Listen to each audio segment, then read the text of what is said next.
వారికి మీ అందరి తరఫున మరియు ఇక్కడికి విచ్చేసిన గౌరవ మంత్రుల సాక్షిగా ఇక్కడికి విచ్చేసిన మీ అందరి సాక్షిగా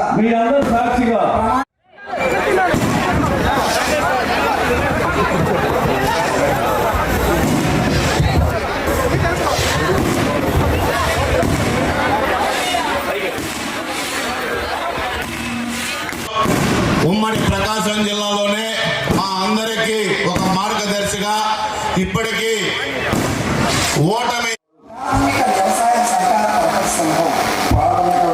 మీదే ఖర్చు పెడుతుంది ఈ ప్రభుత్వం. అదే కాకుండా పిల్లల చదువులకి మన మధ్య అందరూ కూడా ఒకరున్నా, ఇద్దరున్నా, ముగ్గురున్నా, నలుగురున్నా అందరికీ పిల్లలకి చదువుకున్న ఎంతమంది చదువుకుంటారంటే అంతమంది పిల్లలకి డబ్బులు వేసింది ప్రభుత్వం. లోకేష్ గారి నాయకత్వంలో ఉచిత గ్యాస్ ఇస్తున్నాం. మన మధ్య ఉచిత బస్సు పెట్టాం. అన్నా క్యాంటీన్లు ఆపేసింది ఉంటే అది కూడా చేపించాం. అదేవిధంగా అభివృద్ధితో పాటు సంక్షేమంతో పాటు అభివృద్ధి కూడా చేయాలి, రోడ్లు వేయాలి, అన్ని మంచి కార్యక్రమాలు చేయాలని చెప్పి ఉద్దేశంతో వాళ్ళ ఎస్సీ కాలనీలో 70 లక్షలు పెట్టి రోడ్డు వేసాం. గతంలో ఎస్సీ కాలనీలో కమిటీ గారు అడిగితే వాళ్ళు శంకుస్థాపన చేసాం. తొందరలో అది కూడా కట్టి పూర్తి చేస్తాం. నరేష్ సొంత డబ్బులతోటి మంచి బస్ షెల్టర్ కట్టించాడు. ఇంకా ఈ గ్రామానికి సంబంధించిన కార్యక్రమాలు ఏమన్నా సరే తప్పకుండా చేస్తాం. ముఖ్యంగా ఏంటంటే మేదరమెట్ల నుంచి మన గ్రామానికి రాజ్పూడి దాకా డబల్ రోడ్ అడుగుతున్నారు. అది ముఖ్యమంత్రి గారు దృష్టికి పెట్టారు. అది కూడా తొందరలో చేపిస్తాను. ఇంకోటి వచ్చేదానికి రిజర్వాయర్ ఒకటి ఉంది. ఆ రిజర్వాయర్ కూడా ఫైల్ నడుస్తుంది. తొందరలోనే కొలిసిపాడు రిజర్వాయర్ పూర్తి చేసి మన పౌడిపాడు సంబంధించిన రైతులకి అప్పుడు చాలా తక్కువ ఇచ్చారు డబ్బులు. 12 లక్షలు ఇప్పించాం కాలువకి చంద్రబాబు గారు అప్పుడు ముఖ్యమంత్రి ఉన్న 14 to 19లో. మళ్ళీ అదే విధంగా రావాలని అడిగితే కోర్టులో ఉంది. కోర్టులో ఫైట్ చేస్తాం. తొందరలో అది కూడా కంప్లీట్ చేసి తప్పకుండా చేస్తాం. ఇవాళ చాలా సేపు అయింది. దాదాపు 4 నుంచి చాలా మంది వెయిట్ చేస్తున్నారు. వర్షం పడుతుంది. నేను ఎక్కువసేపు ఇసుక చదల్చుకోలేదు.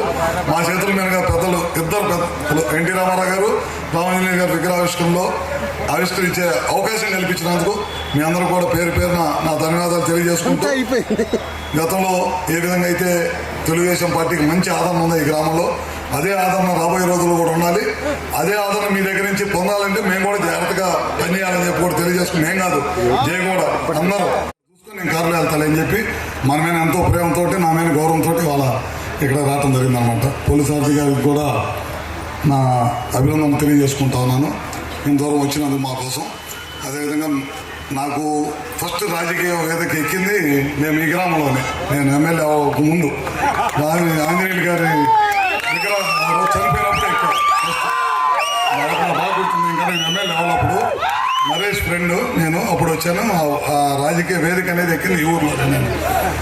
అదేవిధంగా మీరు కూడా నేను పోటీ చేసినప్పుడల్లా మీ ఆధార అభిమానాలు నా జీవితంలో ఎప్పుడు కూడా మర్చిపోలేను.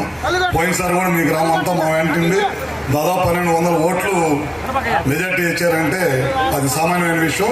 మరి మీ అందరినీ మనసుకు తృప్తి జరుగుతున్నానో లేదో నాకైతే తెలియదు, కానీ మీరైతే మాకు బాగా పనిచేశారు. మేము కూడా మీ నమ్మకాన్ని ఏ విధంగా కూడా నమ్మకం చల్లగలకుండా తప్పకుండా చేస్తాం. ఎందుకంటే చాలా కష్టపడి పనిచేశారు ఈ గ్రామంలో.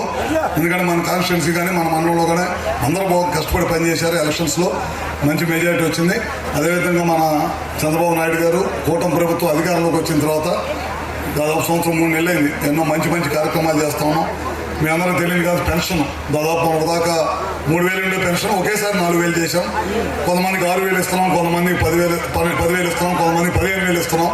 మొన్న మధ్య దాదాపు రాష్ట్ర వ్యాప్తంగా 1,10,000 పెన్షన్స్ భర్తలకు వస్తా చనిపోయి భార్యలకు రాకపోతే రాజమండ్రి వెళ్లాల్సింది వచ్చింది. అందుకని దాదాపు 4 పెట్టుకోవాల్సిన ప్రోగ్రాం 7 అయింది. ఆయన అక్కడి నుంచి రాజమండ్రి